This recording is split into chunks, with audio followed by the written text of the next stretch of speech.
Selamat siang dan salam sejahtera untuk kita semua.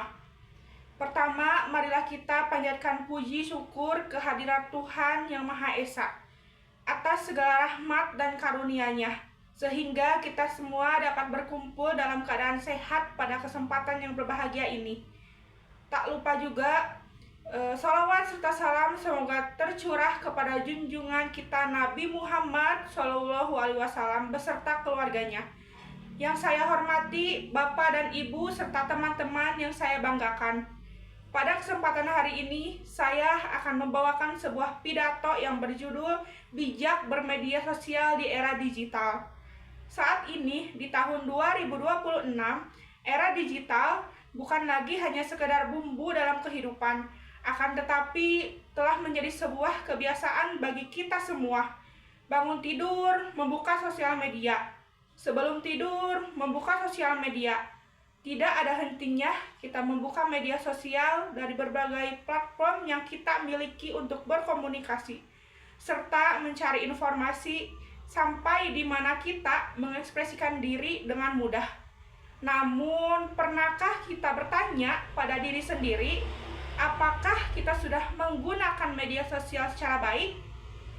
Perlu diingat bahwa menggunakan media sosial dalam platform manapun memerlukan sebuah etika bermedia sosial. Apa sih etika bermedia sosial itu?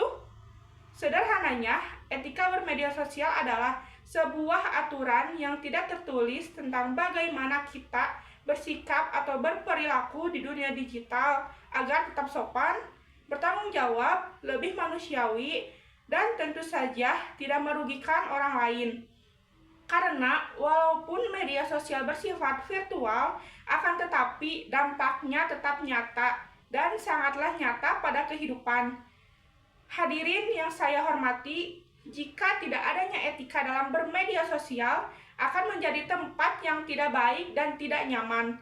Saat ini pun sudah banyak kasus yang terjadi, karena banyak yang masih belum sadar akan pentingnya etika dalam bermedia sosial. Contohnya seperti berita bohong atau hoax yang merajalela di mana-mana, komentar yang jahat dengan bahasa yang kasar, hingga pada di titik perundungan atau pembulian secara online. Hal-hal tersebut dapat sangat merugikan banyak pihak. Oleh karena itu, saat ini penting bagi kita untuk memahami bentuk-bentuk dalam etika bermedia sosial. Pertama, sadar bahwa jejak digital sangat berat. Teman-teman semuanya, kita perlu sadari apa yang setiap diunggahan, komentar, bahkan apa yang kita sukai akan membentuk sebuah jejak digital. Di masa depan, hal ini akan menjadi sebuah ancaman bagi kita. Banyak orang yang kehilangan pekerjaan atau reputasinya karena jejak digital di masa lalunya.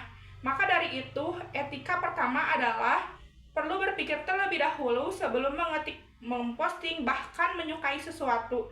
Jangan biarkan emosi saat dapat merusak masa depan karena sebuah jejak digital. Kedua, saat ini banyak sekali informasi yang tersebar luas. Maka dari itu, kita perlu mencari informasi yang benar dan jangan asal membagikan berita. Karena banyak sekali hoax di era saat ini. Karena membagikan asal informasi dapat melanggar etika dan dapat melukai perasaan orang lain juga. Selain itu, jangan membagikan berita yang judulnya memancing amarah tanpa membaca isinya terlebih dahulu.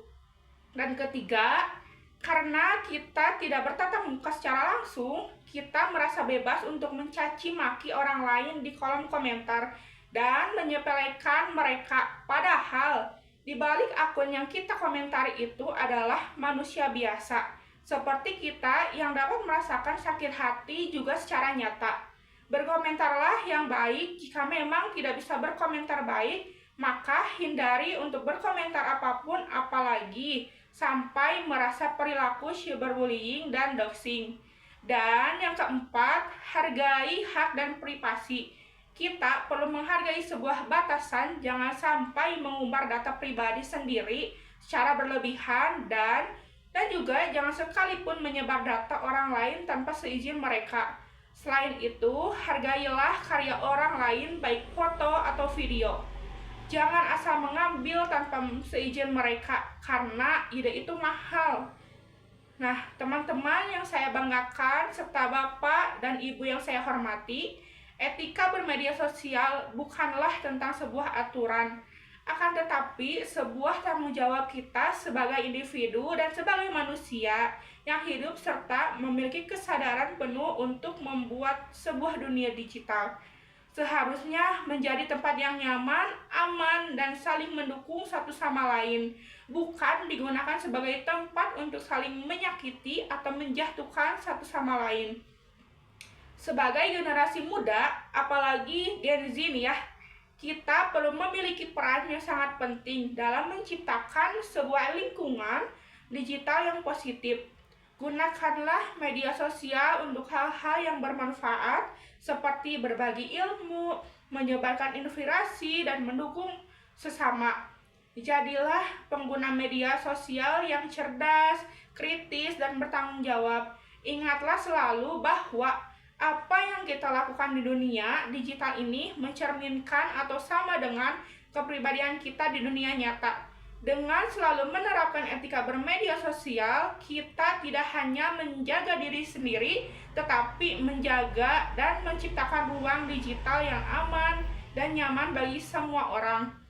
Akhir kata saya, semoga kita dapat lebih bijak dalam bermedia sosial. Gunakan selalu media sosial sebagai sarana yang baik. Mohon maaf apabila terdapat kekurangan dan kesalahan dalam penyampaian saya. Terima kasih atas perhatian hadirin sekalian. Wassalamualaikum warahmatullahi wabarakatuh.